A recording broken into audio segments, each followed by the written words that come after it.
ত্রিতাপ জ্বালা আধ্যাত্মিক জ্বালা, আদি দৈবিক জ্বালা, আদি ভৌতিক জ্বালা। আধ্যাত্মিক জ্বালা কেমন? সেটা হচ্ছে আমাদের দেহের জ্বালা, রোগ ব্যাধি নানাবিধ রোগে আক্রান্ত শরীর, এটা হলো আধ্যাত্মিক জ্বালা। রোগ কিন্তু আপনাকে ছাড়বে না যতদিন আপনি আছেন এই পৃথিবীতে। এই যে ত্রিতাপ জ্বালার মধ্যে একটা জ্বালা আধ্যাত্মিক জ্বালা, দেহের জ্বালা। মনে করুন 16 আনার মধ্যে আপনি 99 ভাগ ভালো আছেন, 1 ভাগ খারাপ। হঠাৎ মনে করুন দাঁতে যন্ত্রণা হচ্ছে, কি হবে? মনটা কোথায় থাকবে? সারা শরীর ভালো, কোথায় দাঁতে একটু যন্ত্রণা সেইখানে সব পড়ে থাকবে। হ্যাঁ, তা এই জ্বালা আপনাকে পেতে হবে মা। আর একটা কি আদিদৈবিক জ্বালা, সেটা হচ্ছে প্রকৃতি থেকে পাওয়া। এই যে এখন দেখছেন তো কোনো কোনো দিকে বন্যা হচ্ছে, কখনো ঝড় আসছে, কখনো করোনা হচ্ছে, ইত্যাদি ইত্যাদি। এই প্রকৃতি থেকে যে জ্বালা, এ থেকে আমাদের মুক্তির রাস্তা নেই, এগুলো পেতে হবে। আর আদি ভৌতিক জ্বালা যেটা হচ্ছে অন্যের কাছ থেকে পাওয়া জ্বালা। আপনি সুখে আছেন কিন্তু অন্যের কাছ থেকে জ্বালা আপনাকে পেতেই হবে। আপনি চান না, কারোর কিছু আপনি দেখতে চান না, না চাইলে কি হবে? কোথা থেকে অন্যের জ্বালা আপনার ঘাড়ে আসবে আপনি নিজেও জানেন না। তা এই যে পারিপার্শ্বিক জ্বালা, অন্যের কাছ থেকে পাওয়া জ্বালা, এটাকে বলা হয় আদি ভৌতিক জ্বালা। এই ত্রিতাপ জ্বালায় আমাদের ভোগ করতে হবে যতদিন কিনা সংসারে আমরা ডুবে থাকবো। নিতাই গৌর হরি বল, হরি বল। তাই ভগবানকে ভালোবাসার জন্য মা ক্ষীর স্মরণ ননি মাখনের দরকার হয় না, সবার আগে চাই ভক্তি। ভক্তি দিয়ে তুমি যদি সেবা দিতে পারো, ভালোবাসতে পারো, যেটাই দেবে তিনি সেটাই গ্রহণ করবেন। সবরই দেখুন মা, ভালোবাসা কাকে বলে? আসতে আমরা কীর্তন শুনতে গেলে মন চঞ্চল হয়ে যায়, কখন বাড়ি গিয়ে ঘুমাবো। তাহলে আমাদের মধ্যে ভক্তি আছে বলে মনে হয়? আমরা তো আমরা নিজেদেরকে বেশি ভালোবাসি। রাত জাগলে শরীর খারাপ হবে, শরীরটাকে ঠিক রাখতে গেলে আমাকে ঠিক ঠিক টাইমে সব কিছু করতে হবে, বেশি রাত জাগা যাবে না। হ্যাঁ, কীর্তন যা শুনেছি তাই কত হরি বল।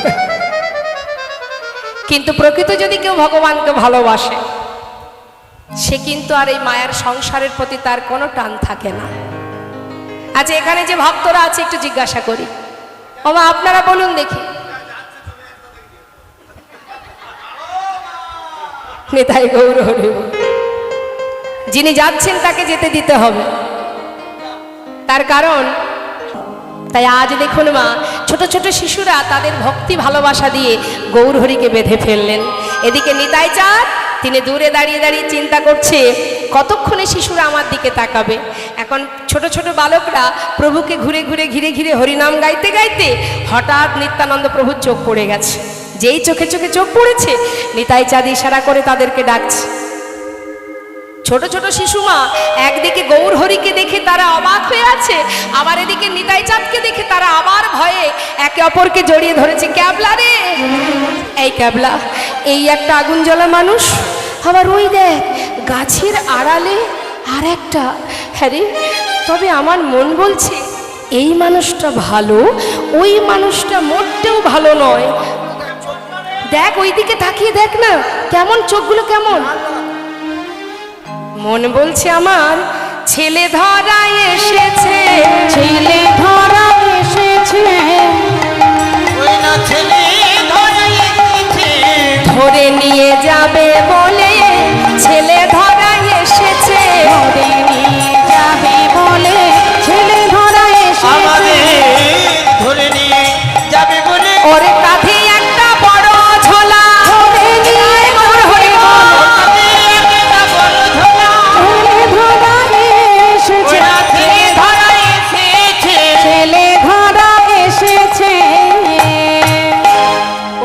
ঝোলা আছে দেখছিস না, দেখ না ওইদিকে তাকিয়ে দেখ, ওই যে ঝোলাটা আছে না, ঠিক আমাদের ধরে নিয়ে যাবে।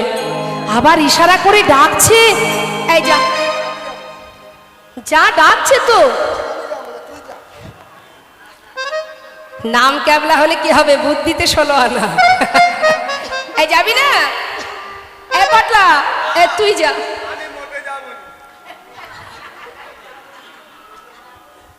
তুই যা। না না, আমিও যাব না। আচ্ছা বলুন দেখি, ছেলে ধরার কাছে কেউ যায়? সবাই বলছে আমি যাব না, আমি যাব না। এখন মাঝখানে একজন আছে যার নাম নিধিরাম সর্দার। হ্যাঁ বলছিস, ঠিক আছে, তবে শোন, জানিস তো সবাই জানে ঢাল নেই তরোয়াল নেই নিধিরাম সর্দার। কিছুই লাগে না যুদ্ধ করতে আমার, আমি একাই 100। এই তাহলে এক কাজ কর, যাওয়ার প্রয়োজন নেই। আমাদের কি বুদ্ধি কম আছে নাকি? সবার গলায় যে গামছাগুলো আছে না, এই গামছাগুলো একটার সঙ্গে একটা বাঁধ।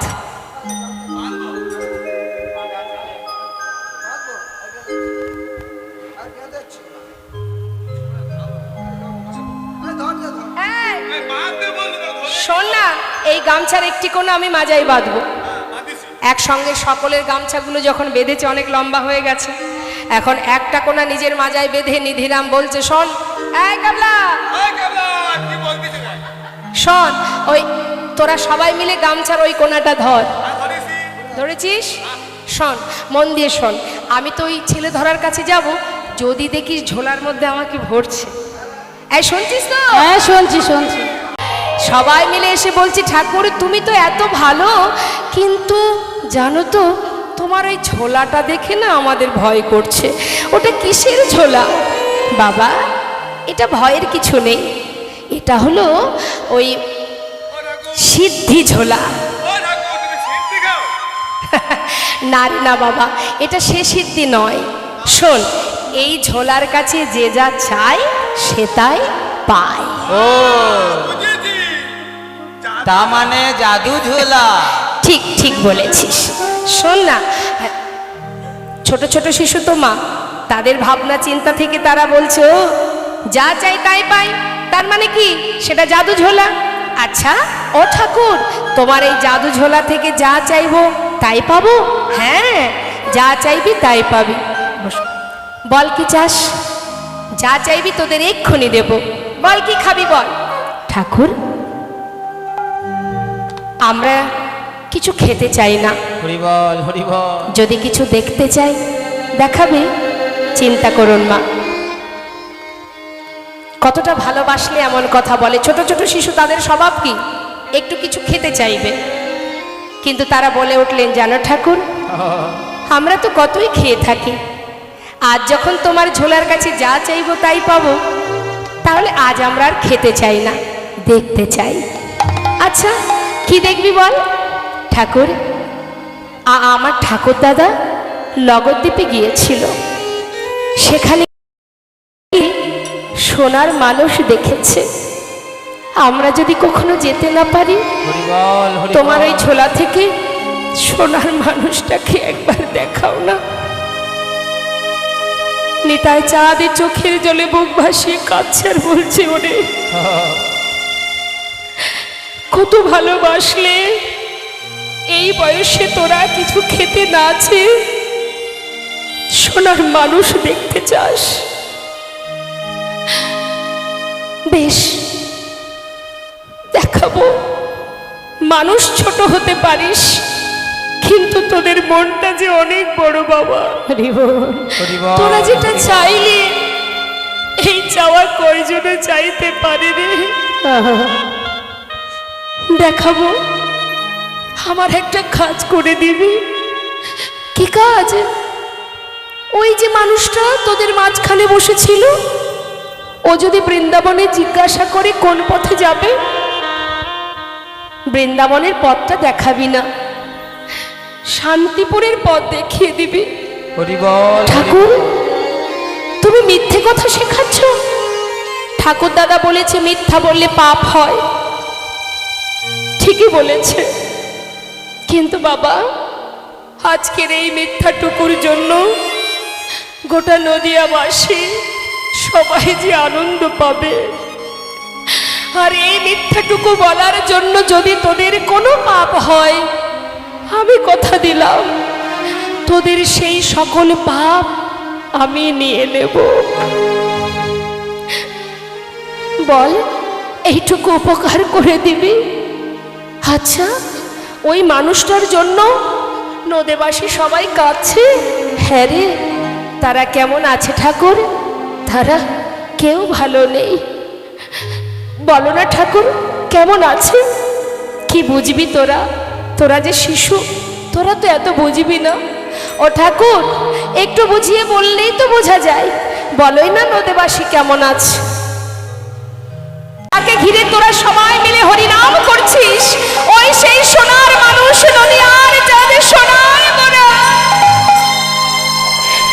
যে সবাইকে কাঁদিয়ে চিরতরে সবাইকে ছেড়ে বৃন্দাবনে চলেছে। হরিবল হরিবল। ওর জন্য নদেবাসীর সবাই কাঁদছে বাবা। এইটুকু উপকার আমায় করে দে ঠাকুর। তুমি কত ভালো ঠাকুর, কত ভালো। তুমি যদি না চেনাতে আমরা কোনোদিন কাছে পেয়েও চিনতে পারতাম না ঠাকুর। তোমার কথা রাখবো, শুধু আমাদের এবার বিদায় দাও। ওই সোনার মানুষটাকে একবার নয়ন ভরে দর্শন করে যা, তাড়াতাড়ি যা। তবে আমার কথাটা যেন ভুলে যাস না, মনে রাখিস কেমন? ঠিক আছে। বৃন্দাবন ভেবে যাচ্ছে কোন পথে? শান্তিপুরের পথে। নিতাই চাঁদ চিন্তা করলেন আর তো গাছের আড়ালে থাকতে হবে না। নিমাই যখন শান্তিপুরের পথ ধরেছে, এবার নিমাইয়ের পাছু পাছু আমি যাব। বেশ কিছুটা পথে গিয়ে চিৎকার করে বলছে, ওই তো, ওই দেখা যায় আমার নিমাই, ওই তো যায় আমার ভাই নিমাই। বারবার যখন নিমাই নিমাই বলছে, গৌরহরি কথাটা শুনতে পেয়েছে মা। সে পিছন দিকে না তাকিয়ে মনে মনে ভাবছে, কেউ হয়তো আমাকে ধরতে আসছে। না না না না, যতই চেষ্টা করুক না কেন, চিৎকার করে নিত্যানন্দ প্রভু পিছনে আসছে। তো গৌরহরি পিছন দিকে না তাকিয়ে সামনে এগিয়ে যাচ্ছে আর বলছে, এই যে তুমি কে আমি জানি না, তবে যেই হও আমিও বলি শোনো, ধরতে আমায় পারবে না গো, ধরতে আমায় পারবে না গো, যাব মধুর বৃন্দাবন। ধরতে আমায় পারবে না গো, ধরতে আমায় পারবে না গো, যাব মধুর বৃন্দাবন।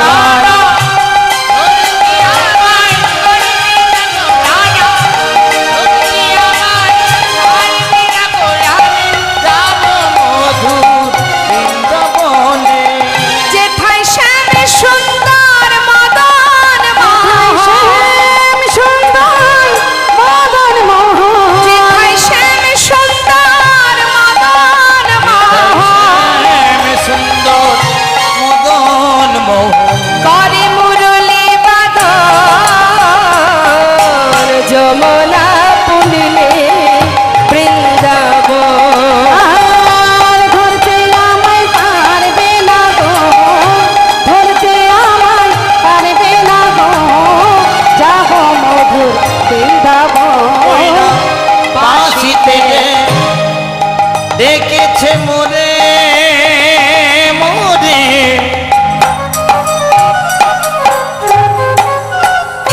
বাঁশিতে ডেকেছে মোরে,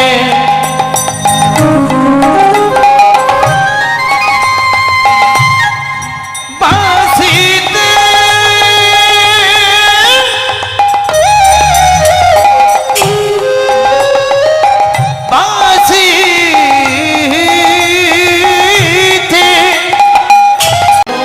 নিত্যানন্দ প্রভু চিন্তা করছে পিছনে পিছনে গেলে হবে না, নিমাইয়ের সামনে গিয়ে দাঁড়াবো।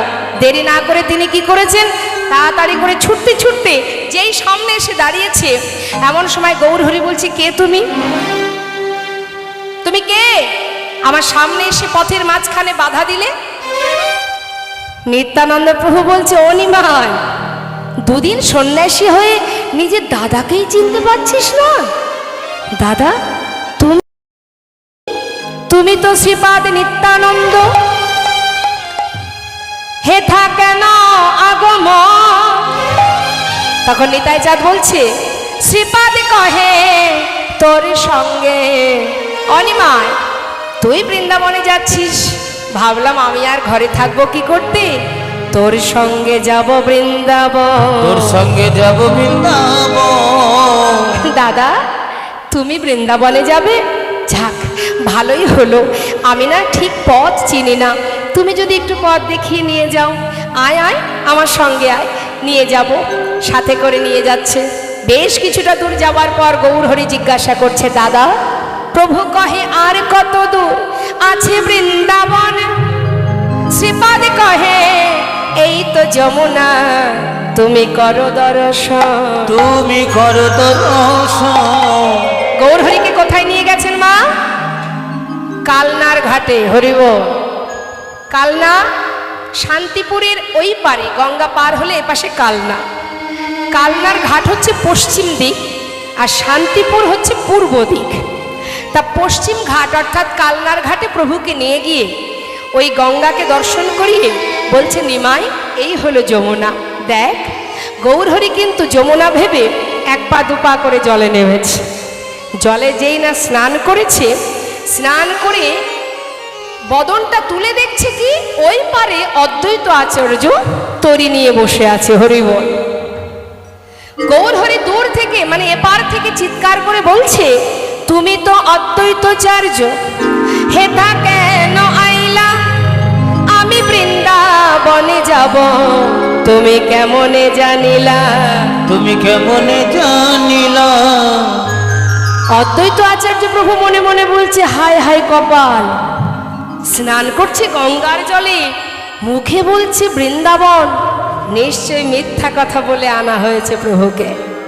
হ্যাঁ, না না না না না, আমার আনা করা, আমি তো তাকে মিথ্যা বলবো না। ও প্রভু! যেই না ডাক দিয়েছে পিছন থেকে তীরে দাঁড়িয়ে নিত্যানন্দ প্রভু অদ্বৈতকে ইশারা করে বলছে, সত্যি কথাটা বলে দিও না, বড় কষ্ট করে এনেছি ভাইকে, সত্যি কথাটা বলে দিও না। কিন্তু কে শোনে কার কথা? মাথা ঝাঁকিয়ে বলছে, আমার আনাগোড়া, আমি তাকে মিথ্যা বলতে পারবো না। শোনো শোনো প্রভু, তুমি যেটাকে বৃন্দাবন ভেবেছো সেটা বৃন্দাবন নয়, সেটা হলো কালনা। আর তুমি যেটাকে যমুনা ভেবেছো সেটা যমুনা নয়, সুরধনী গঙ্গা। দাদা, আমি তোমায় বিশ্বাস করেছিলাম, তুমি কি করলে দাদা? নিত্যানন্দ প্রভু চিন্তা করছে, এত করে বারণ করলাম তবু কোনো কথা শুনলো না। কিন্তু আমি নিত্যানন্দ, ভাইকে বোঝানোর ক্ষমতা যদি আমার নাই বা থাকবে, আমি কেমন দাদা? অনিমায়, আমি তো তোকে মিথ্যা বলিনি ভাই। বলনি? তাহলে এই গঙ্গা কি করে যমুনা হবে? কেন? সহজ ব্যাপার, শোন। গঙ্গা যমুনা বহে হয়ে একাধার, এক ধারায় গঙ্গা যমুনা বয়ে যায়। পশ্চিমে যমুনা বহে, পূর্বে গঙ্গাধার। অতএব পশ্চিমে তুমি করিলা স্নান, ইহাতে হইল ভাই যমুনা প্রমাণ। হরে ও দাদা, এটা না হয় মানলাম, কিন্তু এই কালনা কি করে বৃন্দাবন হয় বলো দেখি? কেন নিমাই? শোন তাহলে। বাড়ি দোকে বাড়ি ছাড়া, দামিনী কি জ্যোতিহারা। বাড়ি দোকে বাড়ি ছাড়া, দামিনী কি জ্যোতিহারা। বাড়ি দোকে বাড়ি ছাড়া, দামিনী কি জ্যোতিহারা। বাড়ি দোকে বাড়ি ছাড়া, দামিনী কি জ্যোতিহারা। প্রেম কি প্রীতি ছাড়া রহে। প্রেম কি প্রীতি ছাড়া রহে। মা, কথাগুলো কি বললেন? কেউ কাউকে ছেড়ে থাকে না। কারা? বারিদ মানে মেঘ, বাড়ি মানে জল। এই যে বারিদ মানে মেঘ, মেঘটা কি জলই তো? হ্যাঁ, বাড়ি মানে জল। এই যে বারিদ অর্থাৎ মেঘ আর জল, এরা তো একে অপরের সঙ্গেই থাকে। ঠিক তো? দামিনী কি জ্যোতিহারা, দামিনী মানে বিদ্যুৎ। আকাশে যখনই বিদ্যুৎ চমকায়, সঙ্গে সঙ্গে একটা আলোর ছটা দেখা যায়, সাথে সাথেই দেখা যায় তো। তার মানে বিদ্যুতের সাথে বিদ্যুতের জ্যোতি, এরা কিন্তু একে অপরের সাথেই থাকে। আমার কিন্তু আরো একটা নাম আছে, নাড়া গোসাই। বেশি জারি জুরি খাটবে না, হাটে হাড়ি ভেঙে দেব। কোথায় কি সেবা করো আমি কি জানি না? নীলাচলে খাও তুমি 54 বার, একে একেবারে খাও শত শত ভার। আর আমি এইটুকু আয়োজন করেছি, তুমি সেবা করবে না? করতে তো তোমাকে হবেই। এদিকে নিতাই চাঁদ মনে মনে চিন্তা করছে যে খেতে চাইছে না, তাকে জোরে জোরে সাদা হচ্ছে বারবার। আমিও তো 3 দিন নিমাইয়ের জন্য পথে পথে ঘুরেছি, আমাকে তো একবারও বলছে না। নিত্যানন্দ প্রভু রেগে গিয়ে এক মুষ্টি প্রসাদ হাতে নিয়ে অদ্বৈতের কাছে এসে বলছে, অদ্বৈত, কি খাওয়া খাওয়াইলে পেটে না ভরিল? এক মুষ্টি প্রসাদ নিয়ে অদ্বৈতের মুখে ছুঁড়ে দিল। অদ্বৈতের মুখে ছুঁড়ে দিল। যেই না মুখে ছুঁড়ে দিয়েছে, অদ্বৈত প্রভু বলে উঠলেন, এ তুমি কি করলে প্রভু? ওই ওই উচ্ছিষ্ট তুমি আমার মুখে ছুঁড়ে দিলে? ভগবান নিত্যানন্দ প্রভু বলে উঠলেন, অদ্বৈত, প্রসাদকে এঁঠো বলিলে তোমার হইল অপরাধ। প্রসাদকে এঁঠো বলতে নেই, প্রসাদ তো প্রসাদই হয়। এই কথা শুনে অদ্বৈত মাথায় দিল হাত। কি হবে এবার উপায়? এ তো আমি মহা অপরাধ করলাম, প্রসাদকে এঁঠো বললাম। এখন এই অপরাধ থেকে মুক্তি পাবো কি করে? মাগো, সমস্ত বিপদ থেকে মুক্তি পাওয়ার রাস্তা তো একটাই আমাদের জীবনে, সে হলো ভগবানের চরণ তলে। ছুটে গিয়ে গৌরহরির চরণটা বুকে জড়িয়ে ধরেছে। প্রভু, আমি অপরাধ করে ফেলেছি, আমি কি করে উদ্ধার হব? প্রভু বললেন, অদ্বৈত শান্ত হও, চিন্তা করো না। শোনো, শতেক সন্ন্যাসীর যদি করহ সেবন, তবে সে অপরাধ তোমার হইবে খণ্ডন। মানে 100 সন্ন্যাসীকে বাড়িতে নিমন্ত্রণ করে তাদের সেবা দিয়ে দাও, তোমার অপরাধ খণ্ডন হয়ে যাবে। কত সহজে উপায় দিলেন মা। এখন অদ্বৈত প্রভু বলে উঠলেন, প্রভু, 100 সন্ন্যাসী একসাথে পাবো কোথায়? সে কি যেমন তেমন ব্যাপার? বলুন দেখি মা, 100 সন্ন্যাসী একসঙ্গে পাওয়া তো সহজ ব্যাপার নয়। গৌরহরি বলে উঠলেন, আচ্ছা, এর জন্য চিন্তা? আচ্ছা, এই চিন্তাও আমি তোমার নির্মূল করে দেব। কি করে? শোনো, 100 সন্ন্যাসী একসঙ্গে পাবে না, আমি তো সন্ন্যাসী, আমাকে না হয় একদিন করে 100 দিন সেবা দিয়ে দিও। হৃদয় গৌর হরি বল। যেই না বলা, অদ্বৈত প্রভু চরণটা জড়িয়ে ধরলেন। কত দয়াল তুমি, কত করুণা তোমার, কত সহজে তুমি আমার সমস্ত পাপ থেকে মুক্তি করে দিলে। আশীর্বাদ করো, 100 দিন কেন, যেন যুগে যুগে সেবা দিতে পারি, যেন যুগে যুগে সেবা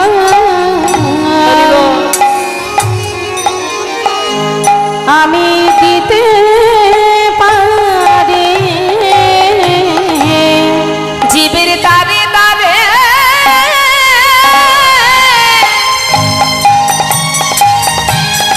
ভিক্ষা করে, যেন যুগে যুগে সেবা দিতে পারি।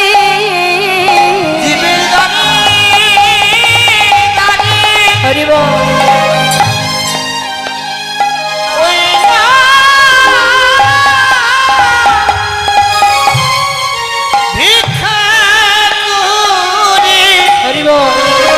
যেন তোমার সেবা দিতে পারি। প্রভু এই আশীর্বাদ করো মনে, যুগে যুগে সেবা দিতে পারি। এই আশীর্বাদ করুণে। যেন যুগে যুগে সেবা দিতে পারি। যেন যুগে যুগে সেবা দিতে পারি। যুগে যুগে সেবা দিতে পারি। যেন যুগে যুগে সেবা দিতে পারি। এখান থেকেই মা, এই অদ্বৈত প্রভুর গৃহ থেকেই কিন্তু সর্বপ্রথম ভোগের সৃষ্টি হয়। ভোগারতির যে সৃষ্টি হয় সেটাই অদ্বৈত প্রভুর গৃহ থেকে। প্রথম আমরা যে ভোগারতি করি, হ্যাঁ, এটাই সর্বপ্রথম এই অদ্বৈত প্রভুর ঘর থেকেই শুরু হয়েছিল। হ্যাঁ, তো এবার দেখুন কি হয়েছে মা, সেবা হলো। সেবার পরে গৌরহরিকে ডাকছে নিত্যানন্দ প্রভু, নিমাই, আমি নদিয়ায় যাই ভাই, সবাইকে একটু বলি তুই শান্তিপুরে এসেছিস। দাদা, যাও যাও, সমস্ত নদেবাসীকে জানাও, সবাই যেন আসে, আমি সবার সঙ্গে দেখা করতে চাই। নিমাই, সবাইকে আনবো তো? দাদা, সবাইকে আনবে, নবদ্বীপে নদিয়াবাসী যারা আছে সবাইকে আনবে, শুধু একজনকে এনো না, সে হলো বিষ্ণুপ্রিয়া। হরিবল হরিবল। নিত্যানন্দ প্রভু মনে মনে চিন্তা করছে, ওই অভাগিনীর কাছে গিয়ে দাঁড়াবো কি করে, তাকে বলবো কি? সচিমা বৃদ্ধ হয়েছেন, তার জন্য একটা চতুর্দোলনা নিয়েছে। চতুর্দোলনা নিয়ে সমস্ত নদীবাসীকে খবর দিয়ে অবশেষে মা সচিমায়ের অঙ্গনে এসে ডাকছে, মা মা মা। নিতাইয়ের কণ্ঠ শুনে বাইরে এসে বলছে, নিতাই এসেছিস বাবা, এসেছিস? আমার নিমাইকে এনেছিস তো? কোথায় সে? মা, ভাই এসেছে শান্তিপুরে অদ্বৈত গৃহে। দেরি না করে তাড়াতাড়ি তৈরি হয়ে নাও, চলো তোমার জন্য চতুর্দোলনা এনেছি, শিগগিরই গুছিয়ে নাও মা। মা বলছেন, নিতাই দাঁড়া বাবা, শুধু তো আর আমি একা যাব না, আমার অভাগিনী বৌমা দিন বসে বসে কাঁদছে, আমার বৌমা যাবে। বৌমা বৌমা, শিগগিরই তৈরি হয়ে নাও মা। জানো তো আমি তোমায় কথা দিয়েছিলাম না, আমার নিমাইকে আমি ঠিক ধরে আনবো, এনেছি। চলো চলো শিগগিরই আমরা দুজনে গিয়ে নিয়ে আসি। সচিমায়ের কথা শুনে বিষ্ণুপ্রিয়া তার প্রিয় সখী কাঞ্চনাকে বলছে, কাঞ্চনা আমাকে একটু সাজিয়ে দে না, কতদিন প্রভুকে দেখিনি। ওরে 3 দিন দেখিনি, যেন মনে হয় 3 জনম তাকে দেখিনি। আমাকে সাজিয়ে দে, এমন করে সাজিয়ে দিবি আমার প্রভু যেন খুশি হয়।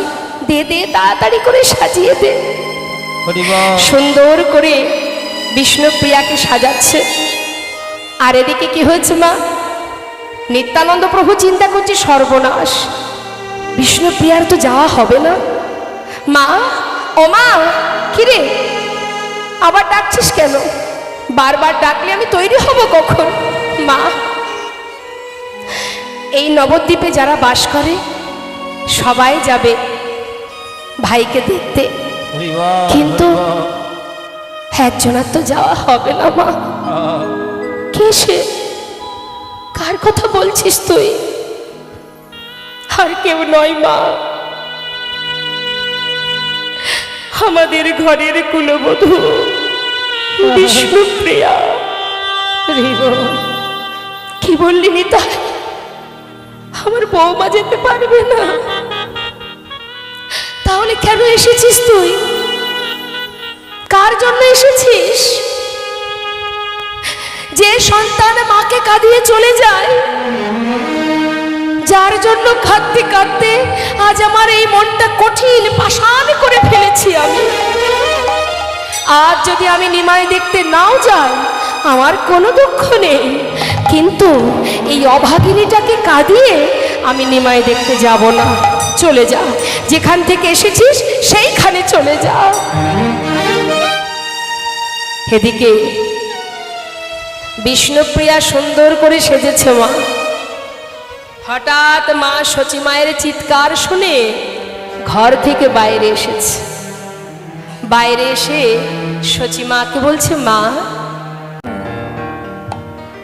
হবে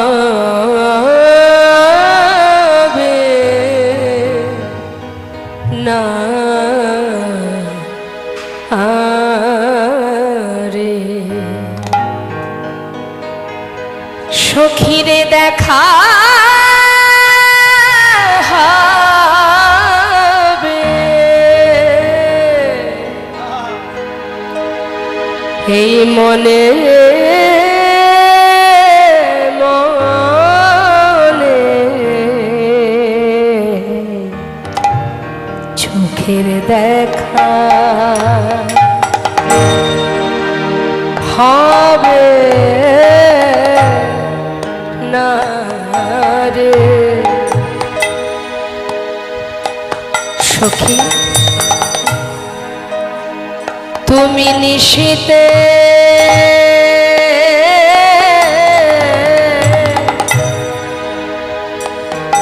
স্বপ্নে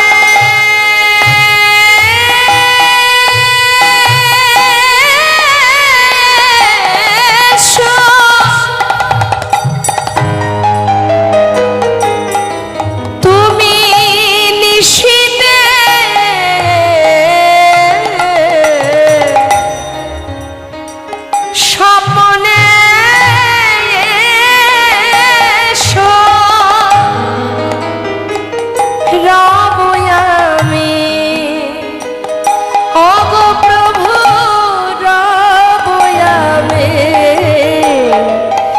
সে জাগরণে ওই না চোখের দেখা হবে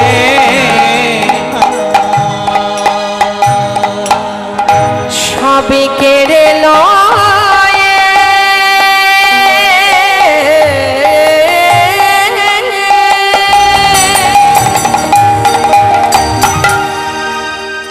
চলে গেছো তুমি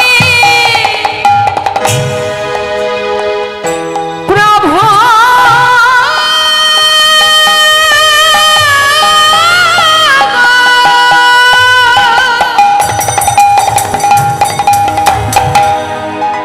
সব কেড়ে লয়ে চলে গেছো তুমি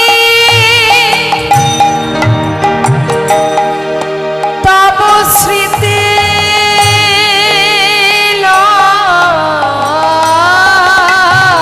লয়ে বেছে রব আমি সবে কেড়ে লয়ে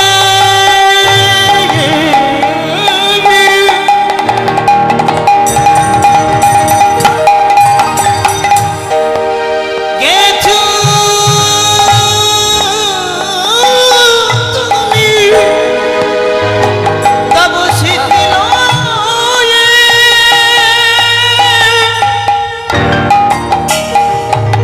বেঁচে রব আমি।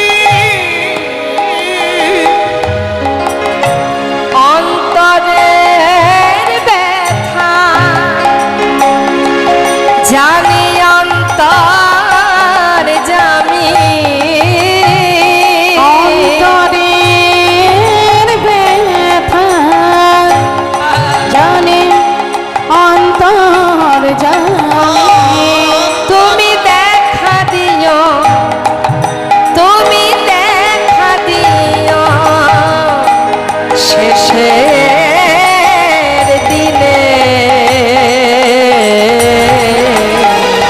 নিতাই গৌর হরি বল হরি বল হবে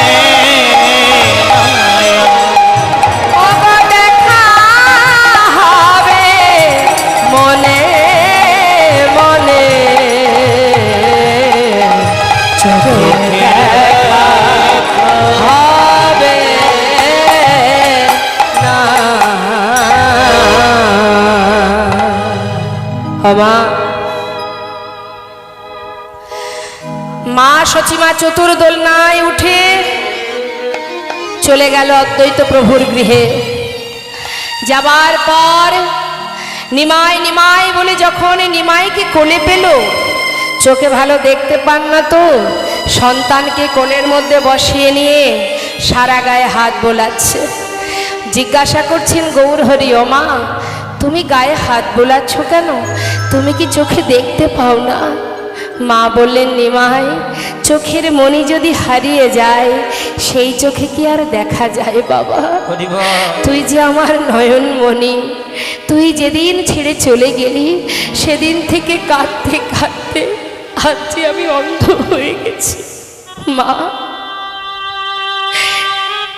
মা তুমি কেঁদো না যদি তোমার মন না চায় আমি তোমার সাথে ঘরে চলে যাব হঠাৎ মা সারা গায়ে হাত দিতে দিতে যেই না মাথায় হাত পড়েছে মস্তকে হাত দিয়ে কি দেখছে মস্তক মণ্ডল সন্ন্যাসীর বেশ মা চিৎকার করে উঠেছে নিমাই নিমাই হে কি বাবা তোর এমন দশা কে করেছে বল কে করলো তোর এমন দশা মা কেউ করেনি মা কেউ করেনি আমি নিজে সন্ন্যাসী হয়েছি ও তুই সন্ন্যাসী হয়েছিস বাবা তাহলে আর কি বলবো বল মা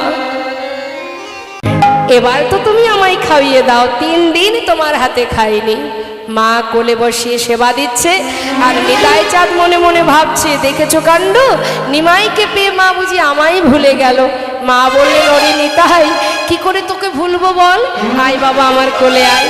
দুই সন্তানকে দুই কোলে বসালেন, অদ্বৈত গৃহে মায়ের কোলে দুই ভাইয়ের মধুর মিলন। হরিবল হরিবল। সচি মায়ের কোলে বসিল ছেলে গৌরার নেতা। সচি মায়ের কোলে বসলো ছেলে গৌরার নেতা। এবার ভক্তগণে বদন হেরে হরি গুণ গায়। হরি বল, হরি বল। ভক্তগণে সবে মিলে হরি গুণ গায়, গুণ গায়। আজ মায়ের কোলে বসল ছেলে গৌরার নেতা। সচি মায়ের কোলে বসলো ছেলে গৌরার নেতা। হরে কৃষ্ণ।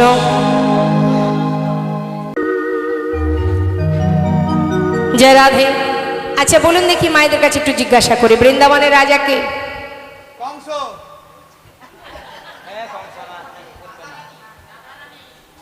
তাহলে একবার দুহাত তুলে সবাই মিলে বলিয়ে রাধা রানী কি। বৃন্দাবন ধাম আচ্ছা, অপার, জপে যা রাধে রাধে।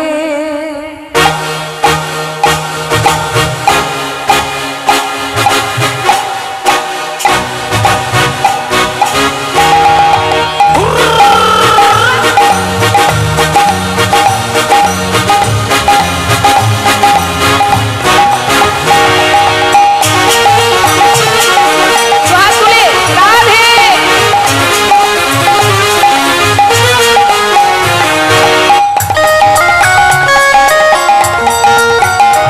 রাধে শ্যাম। বৃন্দাবন ধাম, বৃন্দাবন ধাম, অপার, জপে যা রাধে রাধে। বৃন্দাবন ধাম, বৃন্দাবন ধাম, জপি যা রাধে রাধে। जपे जा राधे राधे, भजे जा राधे राधे। जपे जा राधे राधे, भजे जा राधे राधे। राधे अले बेली, अच्छा। राधे अले बेली सरकार। जपे जा राधे राधे, ओ राधे अलबेली, राधे अलबेली सरकार। जपे जा राधे राधे। राधा रानी की वृंदावन धाम की।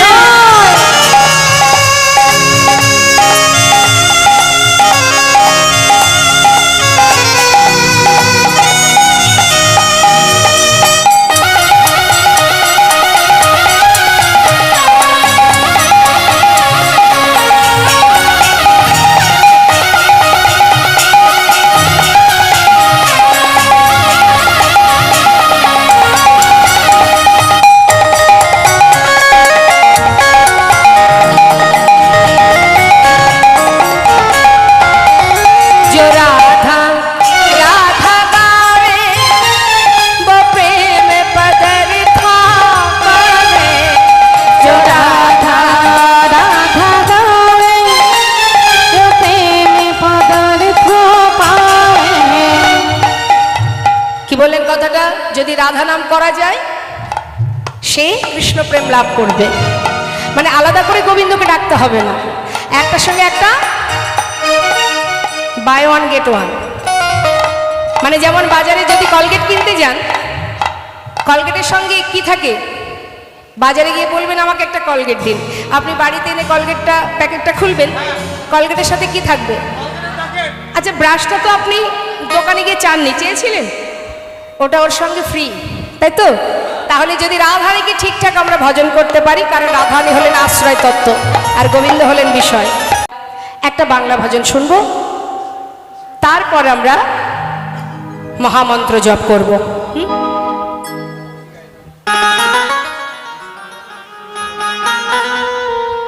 কৃষ্ণ বলে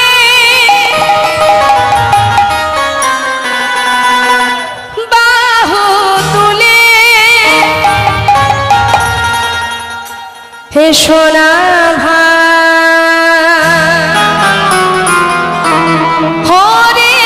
বলে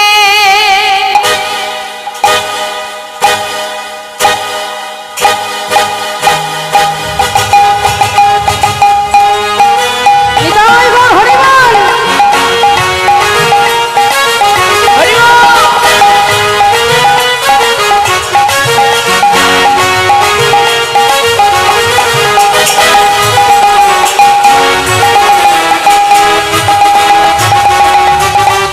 ওই না কৃষ্ণ বলে দুটি বাহু তুলে এসো না ভাই হরি বলে। কৃষ্ণ বলে দুটি বাহু তুলে এসো না ভাই হরি বলে। এ নামে নাই কোনো ভাই, এ নামে আছে শুধু জয়। এই নামে নেই কোনো ভয়, এই নামে আছে শুধু জয়। একবার বদন ভরে এই নামে গায়, বদন ভরে এই নামে গায়। সবাই বদন ভরে এই নামে গায়। বদন ভরে এই নামে গায়। বলো না কৃষ্ণ কৃষ্ণ না। ওই না কৃষ্ণ বলে দুটি বাহু তুলে এসো না ভাই হরি বলে।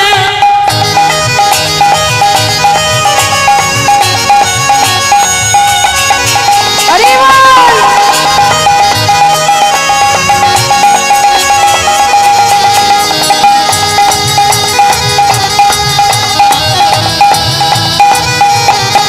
হরি বল হরি বল রাধে স্বামী।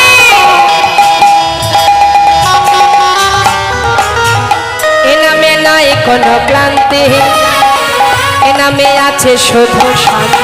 লা লা লা এই নামে নেই কোনো ক্লান্তি, ও এই নামে আছে শুধু শান্তি। না, না, এ নামে নাই কোনো ক্লান্তি, এ নামে আছে শুধু শান্তি।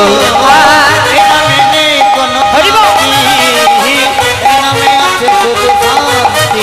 একবার বদন ভরে এই নামে গায়, ভরে এই নামে গায়। সবাই বদন ভরে এই নামে গায়। ভরে এই নামে গায়।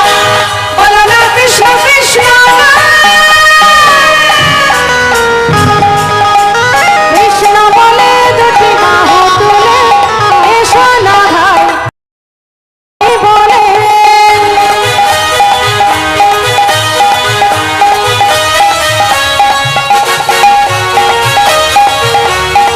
হরি বল বল হরি বল।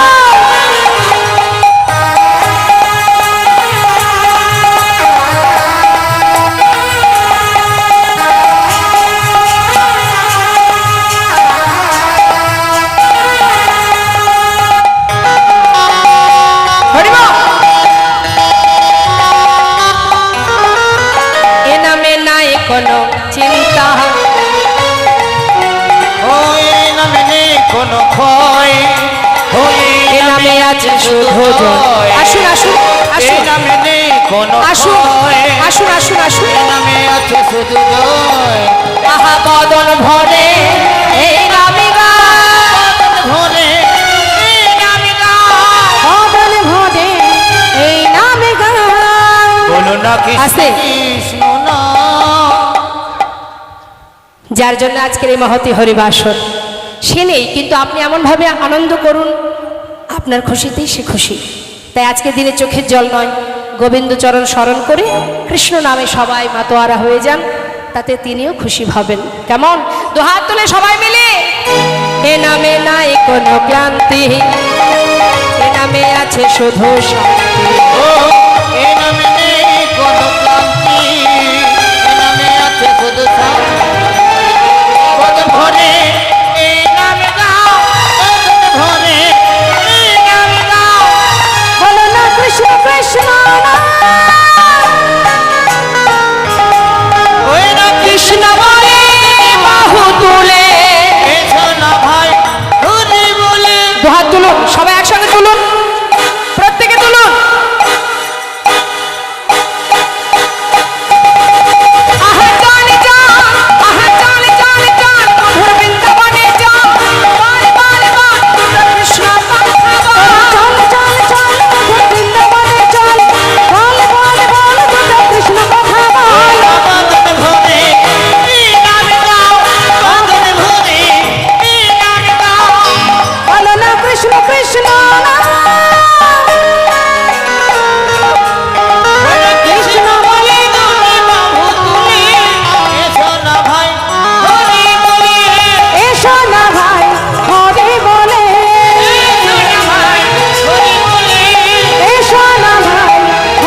বসুন, একটু নাম করবেন, বসুন।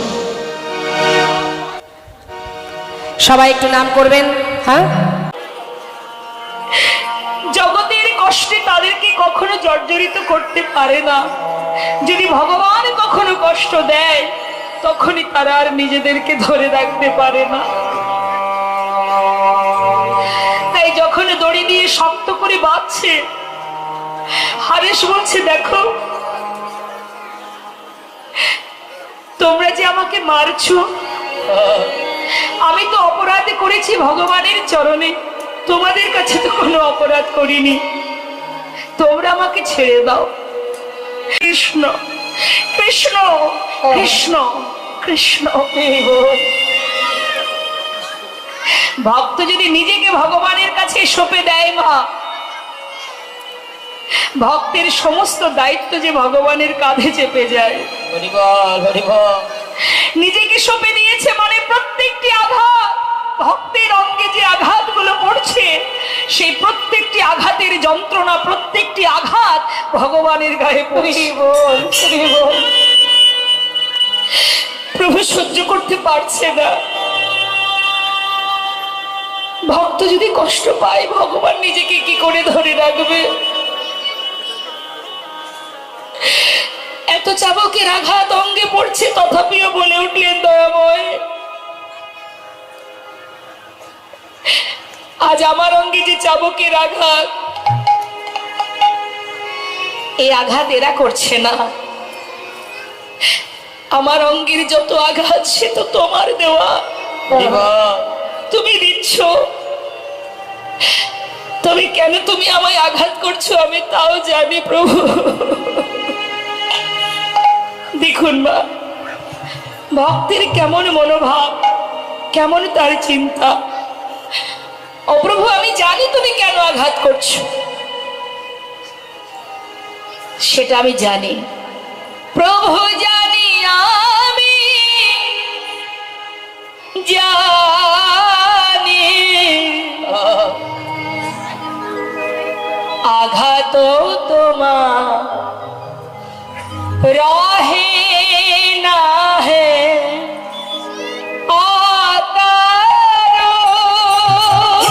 জানি আমি জানি আঘাত তোমার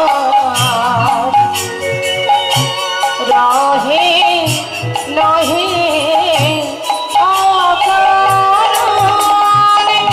আমি ভুলে যাই পাছে তোমার শ্রী হরি, আমি ভুলে যাই পাছে তোমার হরি। কি বলছে মা? তুমি আমাকে কেন আঘাত করছো আমি জানি। সেটা কি? ভুলে যাই পাছে তোমার শ্রী হরি, দুঃখ দামরে তাই দয়া করি। ভুলে যাই আছে তোমার শ্রী হরি দুঃখ দামরে তাই দয়া করি। পাছে তোমায় ভুলে যাই তাই তুমি আঘাত করছো। তবে আমি এও জানি তুমি যাকে যত আঘাত করো ও প্রভু, তার প্রতি দয়া তোমার অনেক বেশি। প্রভু গো, তুমি দুঃখ দাও জানি, জানি তারে তরে জানি জানি করে দয়া তব অপূরণ হে নারায়ণ।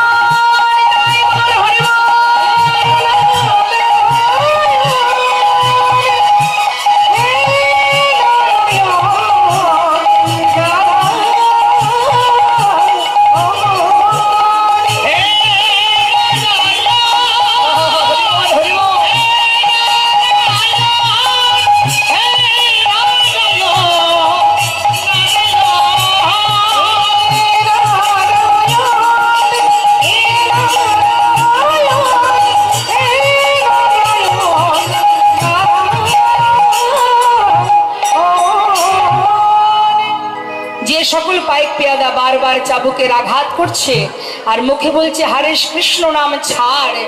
বারবার বলতে বলতে বলতে বলতে তাদের বদন থেকে ভুল হয়ে বাহির হয়ে গেল হরেশ কৃষ্ণ নাম ছাড়, হরেশ কৃষ্ণ নাম ছাড়। কেন হলো মা? শাস্ত্রে বললেন হেলায় বা শ্রদ্ধায় যেবা নাম লয়, ক্রমে ক্রমে কৃষ্ণ ভক্তির হয় উপচয়। কৃষ্ণ নামের এমনই শক্তি, যেভাবেই উচ্চারণ করো না কেন তার ক্রিয়া দেখা দেবেই দেবে।